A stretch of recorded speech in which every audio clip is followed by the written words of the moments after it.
The Mark Twain House and Museum in Hartford was the home of America's most beloved author. It was during that period when Mark Twain wrote his greatest works.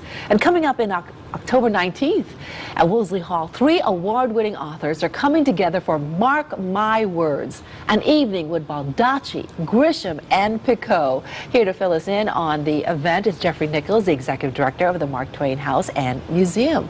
Welcome. It's great to have you. Nice to be here. Thank you for having me. We're so looking forward to this event. We started talking about this in the spring when we had David Baldacci on. Yeah, absolutely. We've been talking about it for about a year and a half when actually David reached out to us, David Baldacci. He was very instrumental in putting this together. A wonderful friend of the museum, and had been to the museum about 5 or 6 years ago for a small talk. And he said he had an idea to put together a group of authors to come to visit the museum and do it as a fundraiser for us. And he's really done an amazing job. Yeah, it's what, just a month away now, basically? Just a month away. It's hard to believe, actually. And it's really just a unique experience to have these 3 wonderful authors coming together with Malak Compton Rock as the moderator to really have a great discussion about their work as writers and how they got to the heights that they've reached, but also to talk about Mark Twain and his influence on their work and their lives. And how they see his relevance continuing today. So it's really going to be a great discussion. Why do you think it is that Mark Twain is so relevant even today? Oh, because you could pick up a Mark Twain work, and if his original intent was humor, it's still funny.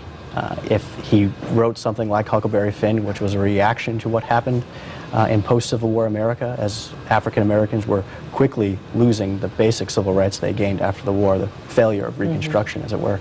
It's still relevant. We can still talk about those things. And he was writing during the Spanish-American War when the United States liberated originally Cuba and the Philippines, and then put down an insurrection essentially in the Philippines in a very hard way.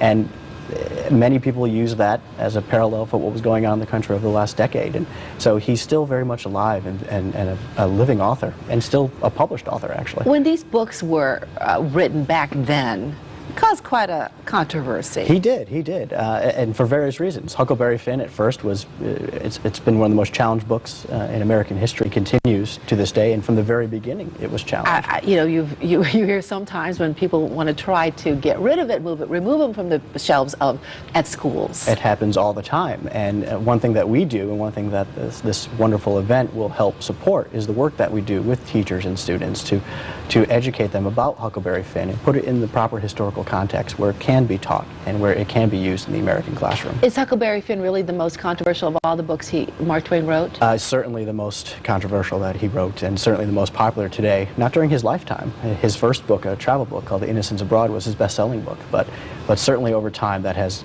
really been the focus. That was his best-selling book? It was. This wonderful travel book. I don't think I've ever read that one. It's actually a collection of articles that he wrote, and then came and put them together into a book. And in fact, that's why he came to Hartford. His publisher, the American Publishing Company, which was producing that book, was there, and he wanted to be close to them, and so he located his home in Hartford for the next 17 years. We're the lucky ones then. We are the lucky ones, absolutely.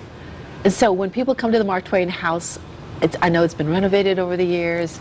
It's really just a beautiful gem. It is. It's a national treasure. And just the past weekend, Labor Day weekend, we had visitors from 18 foreign countries, from the Ukraine, from Uruguay, from all over the globe, because people still love Twain. And when you come to our museum, we have this wonderful museum center that has a great orientation exhibit about Mark Twain's life. We have an orientation film that the filmmaker Ken Burns produced, which is wonderful as well. And of course we have the iconic home. And our intent is to have people walk into this magnificent mansion where Sam and his family lived in the 1880s during his most successful time. And really get a feel of what it was like, and get a sense of the man and the place. And I think that's part of what people like David sense, is that when you come to Hartford and you see this house, and you walk through it, you see the area where Mark Twain wrote Huckleberry Finn, or at least some of it, and many other novels, and it really gives you that iconic feeling that people love. Again, the big event is on October 19th. What should we expect when we go there for this wonderful discussion? It's going to be a great discussion of the 3 magnificent authors, David Baldacci, Jodi Picoult, and of course John Grisham, and it's something that you're not going to be able to see anywhere else. And it's really the power of Mark Twain, being able to a century after his passing, be able to have enough interest in him and people really interested in his work and times, and these magnificent authors come in and talk about it. And Millie Compton Rock is going to be the moderator, and she's going to lead the discussion about their work. She's very well known as well. She is a philanthropist on her own, and very much interested in literacy, and has written her own book. So she's worked with David before, and so it's something that we're looking forward to, and I think people will have a wonderful time being able to interact a little bit with the people that they've been reading for decades and now. We should mention that Malak is married to the comedian. Yeah, someone named Chris Rock. Yeah, right. Very yes, well-known guy. Absolutely, absolutely. Oh, well, this is going to be great. So when I spoke with David the last time, he wasn't sure quite yet what they were really going to talk about that evening. Have they been able to narrow it down? They're beginning to narrow it down. They're still in discussion about exactly how it will play out, but it's definitely going to be a focus on the three authors and their work, but also their reflections on Mark Twain and his work and his meaning to today. So I think people are going to have a great experience to hear from their favorite authors, and some like John Grisham who really don't go around too much to speak. So we're thrilled that he's volunteered his time to do this for us. You're so right. John Grisham, he generally shies away from any kind of interview or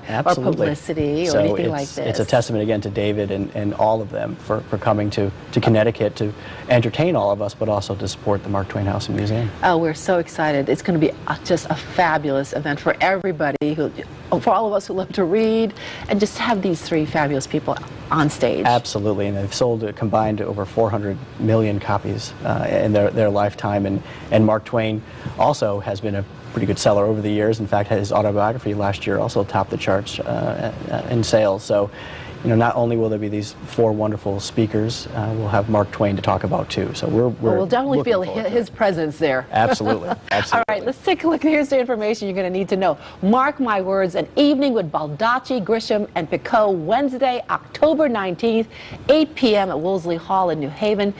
Again, the website is TwainMarkMyWords.com, and the phone number is also there, the 888-736-2663. It's a toll-free number, and as a special bonus, we are giving away autographed copies of these authors' books. So here's how you get that. You go to ConnecticutStyle.tv and enter to win. I'm looking forward to it. I'm going to be there. Thank you for coming, and we're looking forward to it. It's going to be a wonderful evening in New Haven. Jeffrey, thank you for joining us. Thank you for having me. You're welcome. All right, don't go away. There's more Connecticut Style right after this.